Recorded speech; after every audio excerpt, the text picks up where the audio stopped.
140 কোটি দেশের স্বরাষ্ট্রমন্ত্রী, এমনকি প্রধানমন্ত্রীও দুদিন ছেড়ে ছেড়েই চলে আসছেন পশ্চিমবঙ্গে। আর মাঝে মধ্যে তো এমনও হচ্ছে নদীর এপারে প্রধানমন্ত্রী তো অপর পারে চলে আসছেন স্বরাষ্ট্রমন্ত্রী। প্রধানমন্ত্রীকে দেখতে যে মানুষের ঢল নামছে তেমনটাও কিন্তু নয়, কারণ একই সিনেমা অনেকগুলো আইনক্সে চলছে, তো কোনো না কোনো জায়গায় দেখে নেব, এই আর কি।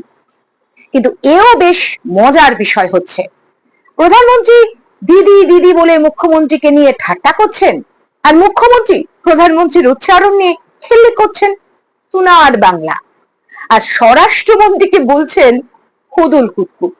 কেউ স্বামী বিবেকানন্দ আর নেতাজি সুভাষচন্দ্র বোসের মধ্যে গোলমাল করে ফেলছেন, আবার কেউ মহাত্মা গান্ধী আর রবীন্দ্রনাথকে এক করে ফেলছেন। বিদ্যজনরা একে বলবেন ভাষা সন্ত্রাস, কিন্তু যাই হোক, সাধারণ মানুষ কিন্তু কিছুক্ষণের জন্য হলেও ফুল এন্টারটেইনড হচ্ছেন। একেই হয়তো বলে নৈরাজ্য। দেশের সর্বোচ্চ সাংবিধানিক পদগুলোর মান মর্যাদা ধুলোয় লুটোপুটি খাচ্ছে। সে যাই হোক, সব মিলিয়ে ভোটের লড়াই কিন্তু দারুণ জমে উঠেছে।